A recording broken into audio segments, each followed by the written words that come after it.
She's not what you'd expect. She's tough and feisty, but gentle and tender. She makes millions and gives millions to the poor. She cries, she laughs, she teaches, she comforts. This is the Dani Johnson Show.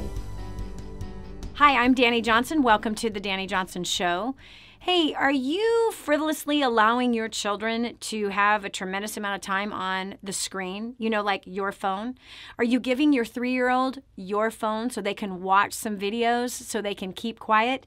Has your phone become now the new babysitter? Whereas in my generation, it was the television. So many parents use the TV as a babysitter instead of parents being engaged with their kids or actually learning how to communicate with their kids in a way that they could, like, add some peace.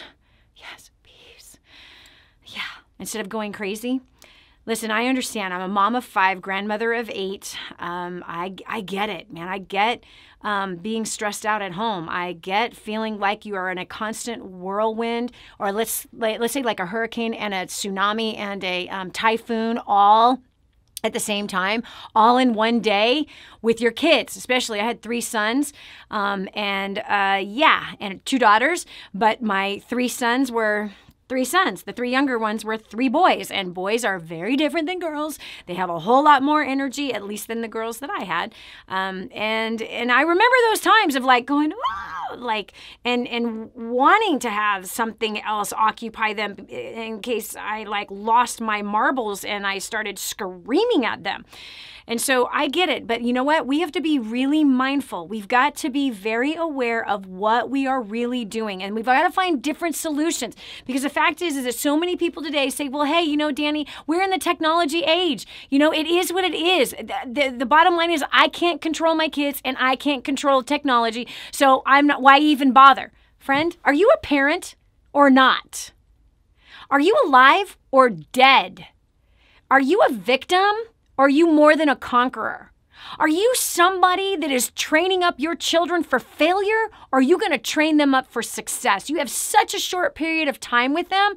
It is time to stop checking out and just allowing yourself to go down the road that so many mediocre people go down, where they say, well, there's nothing I could do about it anyway. Let me tell you something. This is crazy. Forbes reports that screen technologies affect our brain the same way as cocaine. So you're handing your kid a line of cocaine when you hand them your phone. When you buy them a phone when they're in the 3rd grade, cocaine. And dopamine that gets released causes an addiction to technology. So literally screen time to this young mind is like giving them a line of cocaine. They get addicted to it, they can't put it down. And then all of a sudden, you find your kid in a corner on that thing constantly. So then now you raise a teenager who's on that thing constantly and completely disconnected from the family, completely disconnected from the real world. And check this out. According to the Business Insider, Steve Jobs and Bill Gates rarely let their kids had screen time and didn't allow them to get cell phones until they were well into their teen years. These are the technology developers that protected their kids from the very technology that they were developing. What does that tell you? Recently, there was a video that went all over YouTube and all over Facebook about one of the developers of, Facebook, who actually left his job because of the guilt he felt of what he knew Facebook was doing to the people who were using it. The kind of science and technology that was put into this and the kind of psychological studies that were done to control the minds of the users of social media. So this man left, highly paid executive, after he was doing what they're doing and all the discoveries and the deeper and deeper that they were going in this direction, he just went, I'm out. I can't do this. We are purposely controlling the minds of the people. We have purposely studied the science of how the mind works. We've studied the psychology of it. We have literally come up with a strategy that is sucking the life right out of them so that they will buy of the advertisement that is now all over the place. He personally, as a father, did not allow his children on any social media platforms. You can find the video right on YouTube. So what I'm saying is this. If you're not going to pull out then you better be wise, and you better have both eyes open, and you better be talking to your kids about the harmful effects, and you better help them to get on board, motivate them for things that are much greater than just that. So we've asked our audience this question about screen time and what they are doing about it. As responsible parents, what they're doing about it. We've got Anastasia from Florida. Welcome to the show. Hi. Hi. So what about you? What do you do? You just heard everything I just said. I mean, can you imagine Steve Jobs and Bill Gates, who are designing technology, right? Hello, and developed phones, did not even allow their own kids to participate with it. I think it's super smart. And I have read also, like, a lot of the rock stars in the 60s and 70s wouldn't even let their kids listen to the music that they were producing. So I think it kind of goes along the same lines. That they're aware of what that is doing or what was involved. And it's kind of, there's a lot of areas where that line is blurred. But we have a 5-year-old boy, and we push for a super authentic childhood. So we have very limited screen time in our homes concerning movies, tablet, video games. Everything. And we don't have cable. Yes. Yeah, we were the same way. We were the weird family. We were the weird family. Totally okay with that. Absolutely. Yes, we are literally like the strictest parents, and it's fun. Like we're very even to the point of like screening friends. Like it just is what it is, because once a child, that innocence is taken away in pieces and you can't give it back. And so he's 5 and he has such a tender heart, and I want to protect that as much as possible. We homeschool him for that very reason. And he's so hungry for God's word and for just learning that I want to continue to nourish that. So as far as video games, he's only allowed to play, like, the one thing he does now is Crash Bandicoot, so super 90s. We have particular days for that. And if and when he plays it, it's either with me or Daddy. Let's see. For tablets, we have, it's really more of like if we have an appointment or like really big grocery haul. And he has a Nappy, so it's completely parental controlled. I have an app on my phone. I have time limits on what apps he's allowed to play for learning, for fun. And then he has, I think it's called Superbook, and it's like about the books of the Bible and learning about Jesus. So there's, I'm very, very in tune with the content that he has in front of his eyes. Okay. Anastasia, I'm going to push back on you just a little bit in there. First of all, I am so proud of you that you are not suckering in to the peer pressure, and that you are very proud of the fact that you call yourself a strict parent. But I like what you called yourself earlier, which is authentic. We have an authentic family, and that is really what it is, because strict has an element of control. And so there's a difference between protection and control. And I wrote about it in the book, Grooming the Next Generation for Success, because control is going to result in rebellion, but protection results in honor, and it results in trust and in love. And so it's really important that we communicate as to why we are doing this. And not only that, but we actually even pull from their own minds by asking them questions about who they desire to be, what kind of life they want to have. And so we were very similar in our parenting, but I'm going to push back on you on a long shopping haul or a long trip, because they didn't have tablets when my kids were growing up. We didn't have cell phones. I didn't have a cell phone. We didn't have the technology that we have, but I brought all of my kids through the grocery store with me, and they were sane. They were sane. And so what happens is that we begin to use technology as a crutch to keep a kid quiet. And what we're training them to believe, Anastasia, is that they have to have technology in order to behave. And this is where so many parents are really, really blurring a line. We have to give the kids the opportunity to be kids, and we have to give them an opportunity to learn how to act in an adult environment like a grocery store without entertaining them. It blows my mind that whenever Hans and I go to a family-oriented restaurant, which is not very often, if ever, it's with the family that we do it, but I can say that out of 10 times that I've been in a family-oriented restaurant, there is other kids in that restaurant, and they each have their own device in the restaurant, watching or playing some game, versus engaging with the family at the table at a restaurant. So the kid is being robbed the opportunity to utilize self-control. The parents are robbing their child of the opportunity to teach their son how to manage himself, how to act in a public setting, how to act in a restaurant, how to communicate in a restaurant. What I used to tell my kids, and I wrote about this in Grooming the Next Generation for Success, that when we were heading into a restaurant or any kind of public domain where there were adults, I would say, guys, we're heading into a restaurant. So what kind of an environment is a restaurant? I wouldn't tell them what the environment was. I let them tell me what the environment was. And they would say, it's quiet. Yeah. And what kind of people are here? Big people. Good job. Yes, Roman. Yes, big people. Okay. And so is it like a playground at the park, or what kind of environment is it? And they're like, no, it's not a playground at the park. Okay, cool. So what is the conduct that we want to see at the restaurant?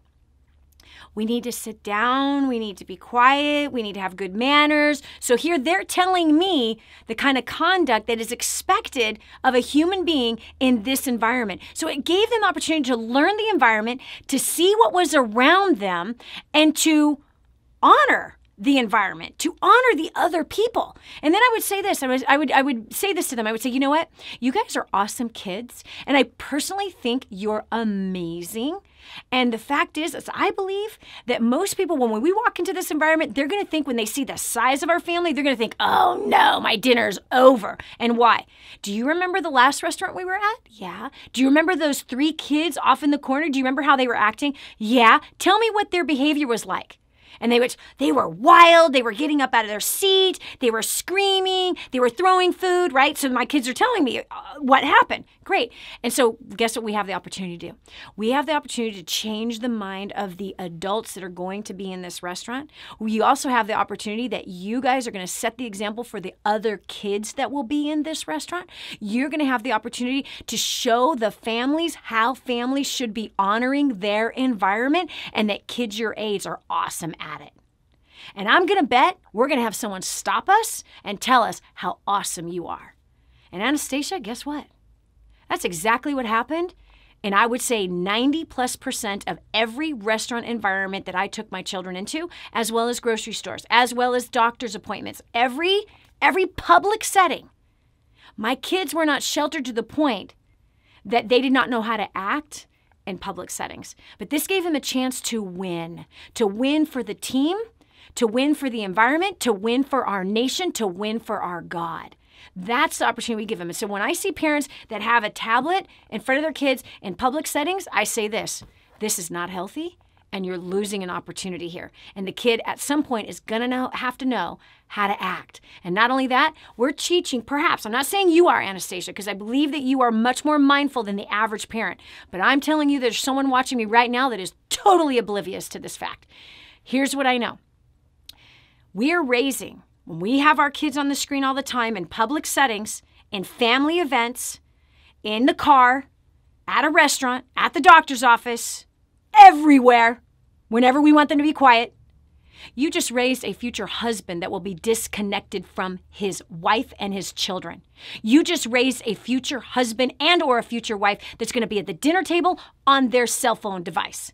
You just raised a future child that's going to come to a family barbecue and sit on the couch and be on their phone. You just trained your kid how to isolate themselves, to be disconnected, and to not be unified in with the family unit. That is what the result's going to be. You also have just trained your kids that when they become an adult and they are at work, they are on that thing. Why? Because it's little by little. This is how addictions start.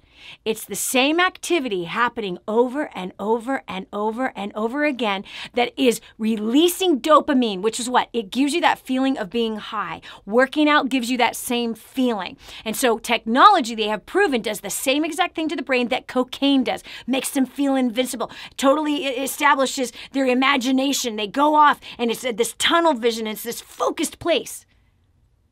So you think about the activity you're training your kid for. Because we have all seen the men and the women, the mothers and the fathers that are totally disconnected. And why do I see a hostile environment being raised up in this generation right now? Because of all the technology, the disconnect, the lack of intimacy. It really makes me mad. We've got Christine from Massachusetts. Christine, what about you? Dani. Hi. I feel very fortunate. Well, first of all, I'm a single mother of 6 and 11-year-old boys. And I feel very fortunate that I live in a community where there is a wealth of children. And we're very active. My children have devices, but they rarely use them. We're involved in sports. We're at church going. You know, when they wake up in the morning, they want to go outside and play and get fresh air.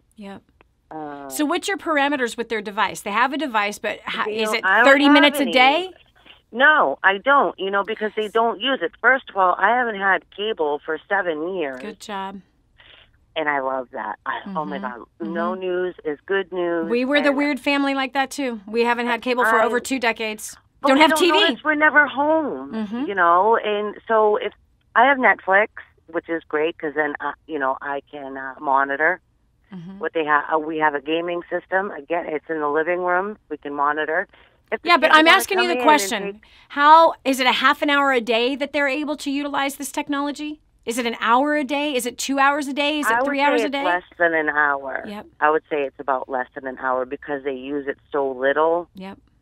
Because usually it's at night when we're winding down. My son will say, "Can I use your phone?" and bring it into the bedroom and just chill out. Okay. Why does he need to bring it into your bedroom, though? Why does he need to bring it into the bedroom? Because he's laying down. Yeah, he can lay down on the couch right next to you with your phone. Yeah, but he wants to lay down to unwind, to go to bed. So he can lay down with you and unwind.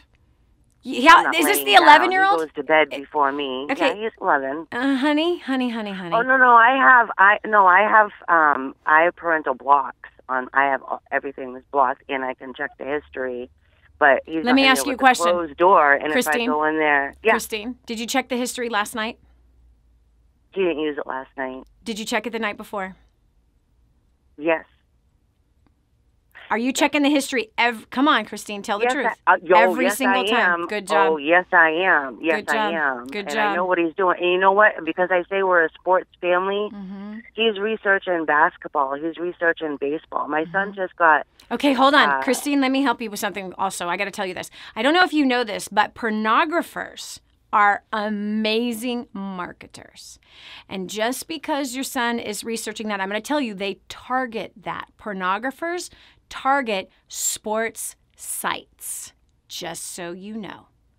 So I'd be clicking on every single thing that he's clicking on. And by the way, YouTube, you can't parentally block YouTube at all. You cannot. You also cannot parentally block images on Google. Guess how I found that out? From my children. Yes, where we had every parental block that was known to man. And yet what I found was, whoa, there are ways for them to get there. And the thing I want you to think about, Christine, what is the habit we are creating for the 11-year-old laying in bed with a device in his hand? Do you think that this habit that he is forming, whether it's 3 nights a week, 4 nights a week, 2 nights a week, that when all of a sudden he gets married, that he will not be laying in bed with his wife, lonely next to him with a device in his hand, researching sports? Think about it. Everything we're doing with our kids, we need to think about this seed that we're sowing right here and what possibly is the future of it. There are millions of couples laying in bed, lonely, each on their devices. I've gone through it. I don't know if you have, but I just want you to think consciously. Because here's what Christine, this is what I want to do. I was that mom who thought, I've got this dialed. I've got everything protected. And then guess what happened when I would follow up? Whew, yeah. My son types in something that is like totally innocent and bam. Clicks on another thing from there, takes him straight to a porn site. The images, there it is. And it's not that they went looking for it. It literally is. Pornographers strategically are targeting your 11-year-old son. And the pornographers are much smarter than you and me, Christine. So this is the thing I've had to learn in my life, that whatever it is that I think that I know, I want to press against what I think I know, and I want to come from the other side. And I want to say, okay, maybe I know this, but what if I don't know this? What if there's actually something that I need to learn in this? What if I actually don't know all about this? What if I'm wrong? It's so much better to ask yourself the question of what if I'm wrong, and to go and act like you are wrong to find any possible hole, and to, of course, make sure we're having the conversations with Christine. You are a very conscious mother, very conscious. I am pretty confident you're having those sexual conversations with your son, meaning conversations about sex, conversation about pornographers that are targeting him specifically through sports sites. I'm pretty confident that you are talking to him about honor, honoring his eyes, honoring his God, honoring women, because he's 11. And 11 years old is hello.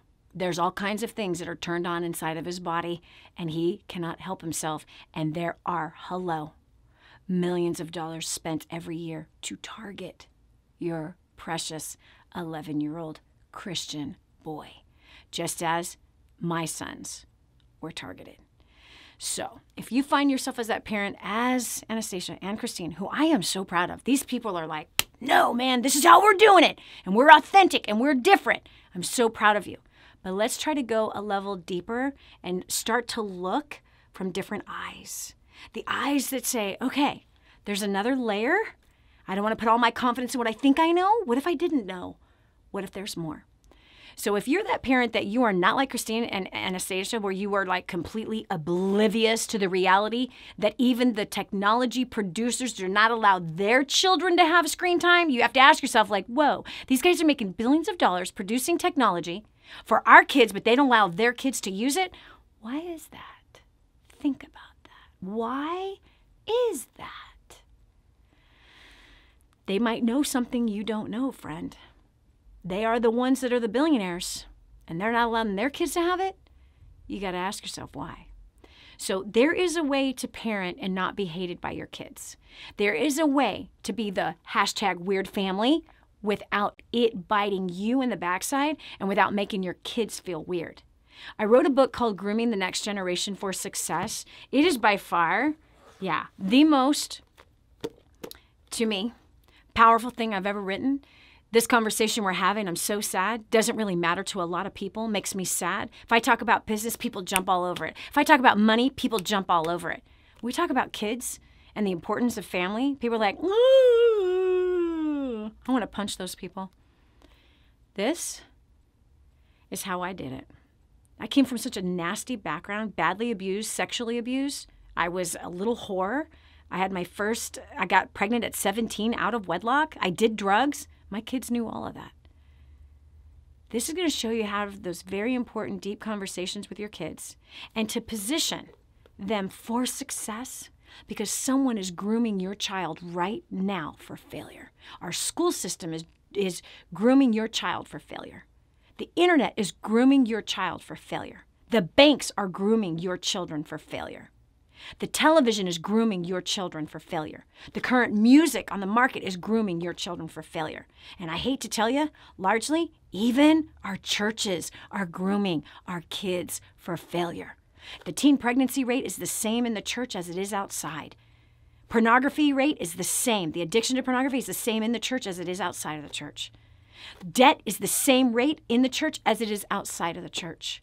Divorce is the same in the church as it is out of the church. Your kids are being groomed to fail. How are you going to sleep at night with that fact? This book, chapter by chapter, how to position your kids for success, the literal skill sets that you and I didn't get growing up from school or even from our parents, even if you had great parents, which I wished I had. This fills in all the blanks. You got a very short period of time with them. So I hope you're not arrogant and think you got it all together like most parents do, but that you're that one always learning, wanting to grow, wanting to find that loophole that's going to set your kids apart. It's going to set your family apart. How to do it the way that those very successful and generationally successful families have done it.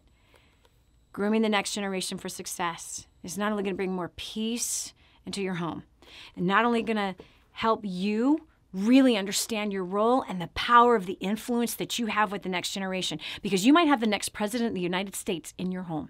You might have the next Steve Jobs. You might have the next professional football player, basketball player. You might have inside your home the next actress who has influence over millions. Listen to me. You might have the next senator, congressman. You're training them up for something. You might have the next Billy Graham. You might have the next Mother Teresa in your home. But if you don't know how to discover who they are, how to pull that out of them, motivate them for greatness, and teaching and make sure they understand finances, making sure they understand leadership and communication, and most importantly, make sure they understand their God and their own heart. Setting them up to succeed emotionally, mentally. These are things that you and I were not set up to succeed with. We need to come together and groom the next generation for success. Go to DaniJohnson.com and get your copy of that book now. Also pick up the home study course. Get the entire kit and raise up a generation that where you know when it's all said and done, you're going to go, I definitely did my job. I did my part. And whatever they choose to do from here is totally up to them. Thanks so much for joining us today. God bless you. Have a great rest of the day. Bye-bye.